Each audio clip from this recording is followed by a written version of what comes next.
Hi అండి, welcome back to our channel బండీస్ kitchen. ఈరోజు వీడియోలో ఇడ్లీని సాఫ్ట్గా ఎలా ప్రిపేర్ చేసుకోవాలో చూపించబోతున్నాను. గ్రైండర్తో పని లేకుండా మిక్సీలో పట్టుకున్నా కానీ ఇడ్లీ అనేది చాలా సాఫ్ట్గా వస్తుంది. అది ఎలాగో ఇప్పుడు చూసేద్దాం. దానికోసం ఒక గిన్నెలోకి 1 కప్ మినపప్పును తీసుకొని అందులోకి 1 గ్లాస్ వాటర్ యాడ్ చేసుకొని దీన్ని శుభ్రంగా కడిగేయాలండి. ఫస్ట్ నేను మినప గుండ్లు వాడట్లేదండి, మినపప్పునే వాడుతున్నాను. సో పట్టుపప్పు బాగుంటుంది, హెల్త్కి మంచిది. సో అందుకే నేను మినపప్పు వాడుతున్నాను. దీన్ని ఒకసారి శుభ్రంగా కడిగేసుకొని వాటర్ అంతా వంపేసుకొని దాని తర్వాత ఇందులోకి మళ్ళీ 1 గ్లాస్ వాటర్ని యాడ్ చేసుకొని దీన్ని ఒక 3 నుంచి 4 గంటల వరకు అలా నానబెట్టుకోవాలండి. ఇది పట్టుపప్పు కాబట్టి నానటానికి టైం పడుతుంది.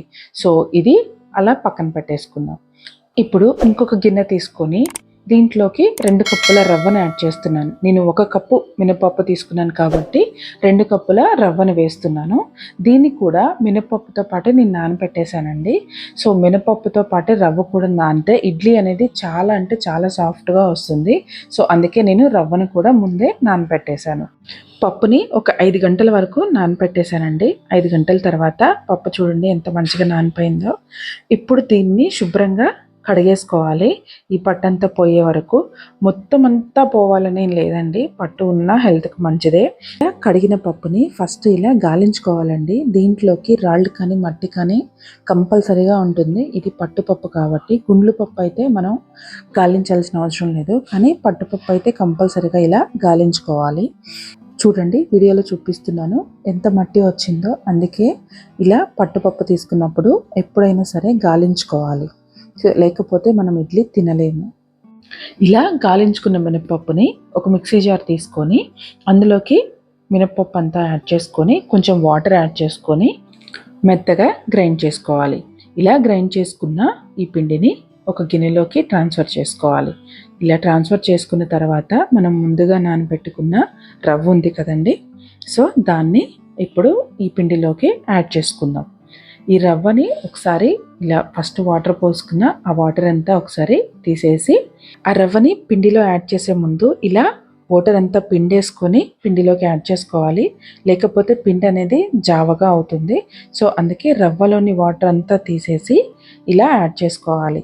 మొత్తం అంతా ఇలా యాడ్ చేసుకున్న తర్వాత పిండి రవ్వ మొత్తం అంతా కలిసేలాగా చేత్తో మంచిగా మిక్స్ చేసుకోవాలండి.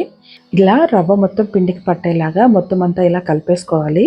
ఇలా కలుపుకున్న పిండిని ఈ కన్సిస్టెన్సీలో ఉంచుకొని దీనికి క్యాప్ పెట్టేసి ఒక నైట్ అంతా అలా పులవనిస్తే ఇడ్లీ అనేది చాలా సాఫ్ట్గా వస్తుందండి.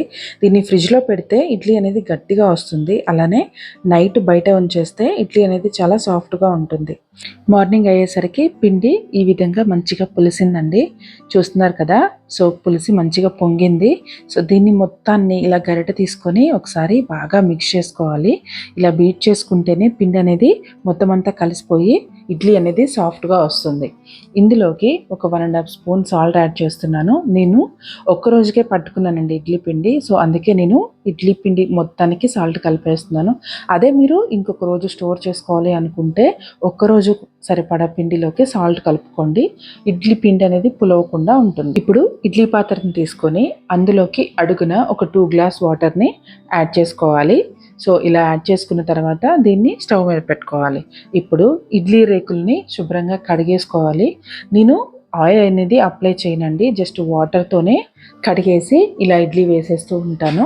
మనకి ఇడ్లీ హోల్స్లో పిండి వేసుకునేటప్పుడు కూడా ఎక్కువ పిండి వేయకుండా సరిపోను వేసుకుంటే ఇడ్లీ అనేది పొంగకుండా మంచిగా వస్తుంది. అన్ని రేకులకి ఇడ్లీ పిండి యాడ్ చేసిన తర్వాత ఒక రేకు మీద నేను ఇలా క్యారెట్ తురుముని యాడ్ చేస్తున్నానండి. ఇలా యాడ్ చేసుకున్న తర్వాత వీటిని ఇడ్లీ పాత్రలో పెట్టేసి దీనికి క్యాప్ పెట్టేసి ఒక 15 మినిట్స్ మీడియం ఫ్లేమ్లో పెట్టి అలా బాయిల్ చేసుకోవాలి.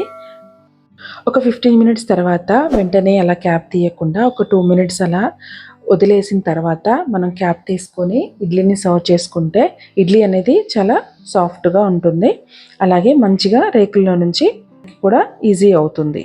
ఇడ్లీ తీసేటప్పుడు తీసుకునే స్పూన్ని మంచిగా వాటర్లో తడిపి ఇలా రేకు మీద నుంచి ఇడ్లీ తీస్తే చాలా ఈజీగా వచ్చేస్తుందండి. కింద రేకుకి అంటకుండా ఇడ్లీ వచ్చేస్తుంది. ఈ ఇడ్లీలోకి మీరు ఏ చట్నీ వేసుకొని తిన్నా కానీ చాలా చాలా టేస్టీగా ఉంటుంది. కొబ్బరి చట్నీ కానీ, పల్లి చట్నీ కానీ, అల్లం చట్నీ కానీ, లేదు కారప్పొడి విత్ నెయ్యి చాలా చాలా టేస్టీగా ఉంటుందండి. ఒకసారి ట్రై చేయండి. ఎలా వచ్చిందో నాకు కింద కామెంట్ చేయండి. ఈ వీడియో కనుక మీకు నచ్చినట్లయితే లైక్ చేయండి. మీ ఫ్రెండ్స్ అండ్ ఫ్యామిలీకి షేర్ చేయండి. మరిన్ని వీడియోస్ కోసం నా ఛానల్ని సబ్స్క్రైబ్ చేసుకోవటం మాత్రం మర్చిపోవద్దు. Thank you for watching.